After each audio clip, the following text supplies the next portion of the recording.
evening. I'd like to call the City of Mount Vernon City Council meeting for May 24, 2023 to order. The time is now 7:01. Would you please stand and join me in the Pledge of Allegiance? Pledge allegiance to the flag of the United States of America and to the republic for which it stands, one nation, under God, indivisible, with liberty and justice for all. Item C is our roll call of council members. I'll ask the clerk to please call the roll. Councilmember Beaton, Is excused this evening. Councilmember Brocksmith, Here. Councilmember Correas, Here.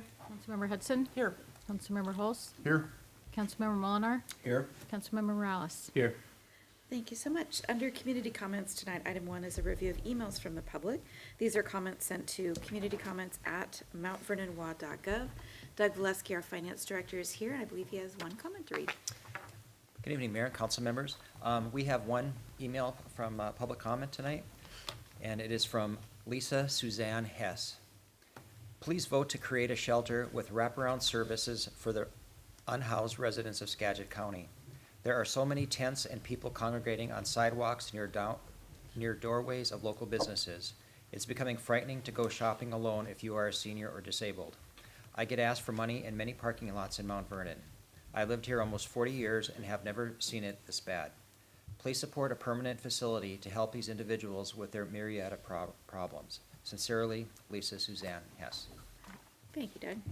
Item 2 is our public comments for anyone in the audience. Is there anyone here for public comment tonight? You're welcome to step to the podium. All right, seeing none. Under consent agenda, we have items A, B, and C, and that is regular council meeting minutes, payroll checks, direct deposits, wire transfers, and claims. I move the adoption of the consent agenda. Thank you. Second. Motion by Mark and a second by Juan. All those in favor, please say aye. Aye. Any opposed, same sign. Motion carries. Thank you. Under reports tonight, we have 2. We'll start off with our Finance and Parks and Enrichment Services Committee report. That's Councilmember Mary Hudson. Mary. Thank you, Mayor. We met this evening, right before this meeting here in the chambers. The first thing we talked about was the pros plan update with Director Berner from our Parks and Enrichment Services. The athletic field user focus group meeting was held on May 3rd. And just a couple of comments that were brought to us. All leagues are experiencing growth, and currently there is a field shortage. And currently leagues using city fields, but not enough so, are using school district fields, not necessarily to the same standard as the city fields. It's a first come, first serve reservation. And they're not able to use the fields in the summer months, or they use the county play fields, but they can only use it for practice, not for games. Some possible ways to expand use of our fields would be to use synthetic turf and lights on certain fields, work with the schools to improve fields and reservation policy, or purchase land outside of city limits to develop as fields. There was also an open house workshop held on the 17th to discuss the pros plan. What they did is they provided information as to where the city is in the process, divided the attendees into 5 groups, and each had a staff member or consultant as a facilitator. They provided information on proposed improvements to parks and asked for some feedback. Prominent themes from the workshop included better connections of trails within parks and around the city, safety, i.e. lighting, more positive elements, some homeless issues, replace and upgrade playgrounds to include ADA inclusive elements, expand field space capacity. People were very supportive of the Bonnie Ray Park plan, perhaps with an environmental learning center. I'd love to see us preserve Sherman Anderson as a city facility and continue improvements, expand and upgrade the dog park, or create an off-leash dog area. After that, we went into the portion of the meeting with Director Valesky from our finance department. We had postponed a discussion that we'd requested about the gambling taxes that are collected in the city. We talked about the RCWs, the rules around what the city can do for taxing. Mostly, well, for here it's pull tabs, I guess, is probably where we really concentrate. we're very comparable with Burlington and Cedar Woolley in how we tax the revenue from pull tabs. And we had some local business people ask us about looking into this. So we did have a discussion about it, and at this point, we feel like that we're very comparable with the other cities. So there's probably really not a reason to do any big changes. We did have a budget update on the Mount Vernon Library Commons project, where really hasn't changed much since our last update, which we have once a month. We're still short about 2.8 million, but we have a bunch of potential funding opportunities. And if they all came in, it would be about 22.2 million, which would overpay this project by about 19 million, which would mean we could pay it off sooner, and that would be fantastic. We did have a brief revenue update for the year. Our sales tax report just came in for May, which actually translates to March sales tax. We're very, very close to we're right at our budget, or right where we want to be. We have about $4 million of sales tax through the month. It's about $284,000 more than what we collected last year at the same time. REIT, or real estate excise tax, are through the month of April, we're just over $687,000, or about $87,000 over collections from the same time last year. And then Doug let us know that he sent us a link to a program in OpenGov, which is what we use for budgeting and a lot of other things in the city. It allows the council to really dig into different funding sources where we are in budgeting and spending. So it's something that we can really use to our advantage to try to understand where things are if we have questions, or just want to know more intense details about what's going on in the budgeting. And we adjourned at about 6:57. All right, thank you, Mary. Next up is a committee report for Development Services Committee, and Councilmember Beaton asked Councilmember Hudson to pitch hit for this one. So I'm gonna ask Mary to take it away I'm opening my again. notes. Give me just a second. We met last Wednesday here in this chamber. It was a actually pretty brief meeting for us. The first thing we talked about was a site here in Mount Vernon. It's the Best Western on College Way, situated right by Lowe's. It's vacant now. It's under receivership. The mayor discussed some opportunities for the site that included possible affordable housing. That was probably our main focus of that discussion, and we've asked for more conversation with the court-appointed receivership, so we will continue discussions on that property.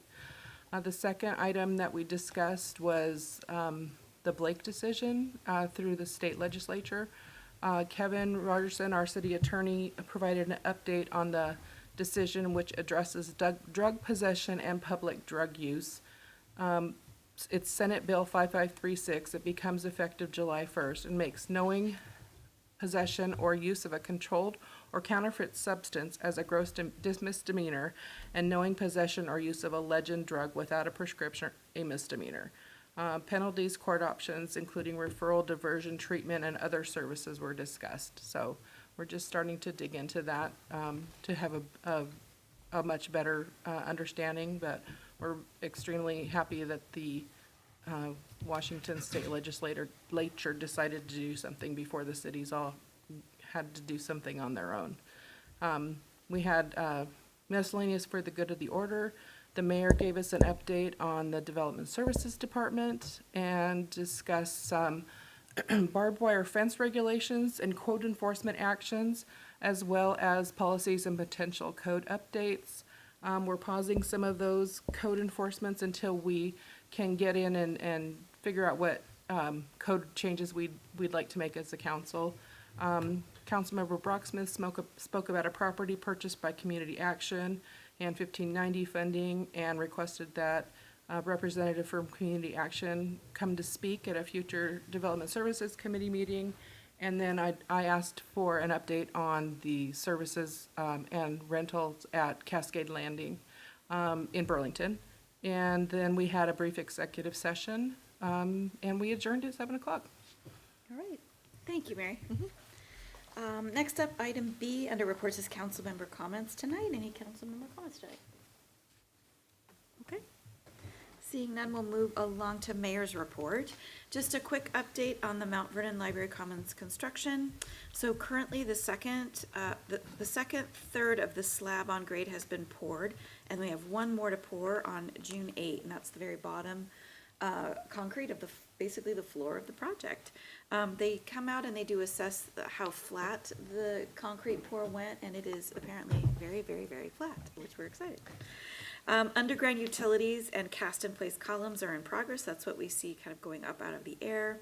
There's going to be intermittent traffic revisions along 2nd Street and Kincaid for the next several months as the building starts to take shape.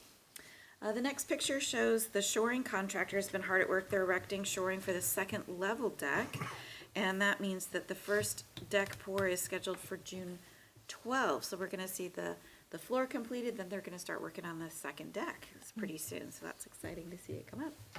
And then lastly, we're not going to really meet again to have a mayor's report prior to the graduation parade for the high school. That's Friday, June 9. So just want everyone to mark their calendars to come downtown at at 10 a.m. It'll start at the city library and come cheer on our graduates and celebrate a milestone in their event. The Mount Vernon High School Band and the Mariachi Band will also lead the way, so it'll be a fun event.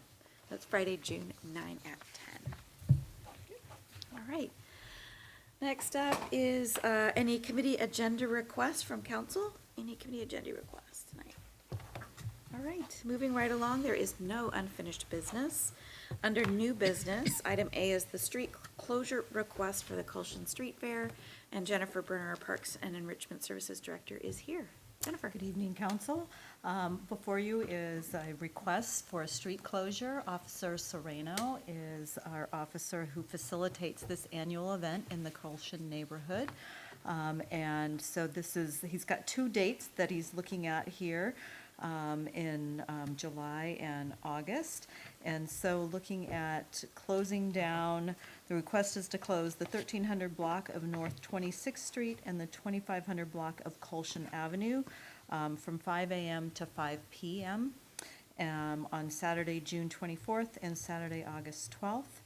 And Officer Serrano is planning on being on site during both of these events. So just requesting council to approve the street closure. Any questions for Jennifer about this? Hearing no questions, I'll motion for the approval of the Colshan Street Fair. All right, Second? thank you. Motion by Juan and a second by Gary. All those in favor, please say aye. Aye. Any opposed, same sign. Motion carries. Thank you. Thank you, Jennifer. Item B tonight is the approval of collective bargaining agreement, or the CBA, for a non-commissioned police guild. And Aaron Cater, our Human Resources Director, is here for this item. Aaron. Good evening. I'm here to ask that council authorize the mayor to sign the collective bargaining agreement with our non-commissioned police services guild.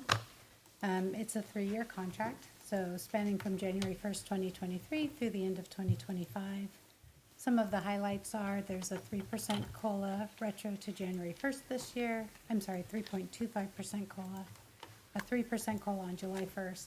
And then for 24 and 25, there's a floor to ceiling based on CPI. We negotiated in a 0.5% increase, or not increase, we negotiated in a 0.5% deferred comp match for our employees to help boost their retirement. And then we introduced bilingual pay. Unfortunately, none of the current employees there are eligible for it, but it's there if they'd like to work towards being bilingual. And then we also introduced field training officer pay. Our CSOs field train some of our entry-level police officers pre-academy. And so this is just to recognize the extra work and responsibility that they have in doing that function. And then we increased longevity pay. The overall cost for this year for implementation is $58,900. Any questions for Aaron on this? No, this is something we discussed in committee prior to a couple of committee meetings. This all fits within the current budget. There's no surprises, no real exceptions there, so I'd move the adoption of the collective bargaining agreement with non-commissioned police officers. All right, thank you. Second. Motion by Mark and a second by Juan. All those in favor, please say aye. Aye. Any opposed, same sign. Motion carries. Thank you. Thank you. Aaron. That concludes our agenda items tonight. I will ask our city attorney if there's a need for an executive session. Yes, I'd invite the mayor and members of city council to enter into an executive session to consider a site selection or acquisition of real estate, purchase or lease if likelihood of that discussion or disclosure would increase price pursuant to RCW 4230-110 subsection 1B, 10 minutes, no final action after. All right. Thank you, then. We'll be adjourned at 7:18 into an executive session for 10 minutes and adjourning our meeting at 7:28.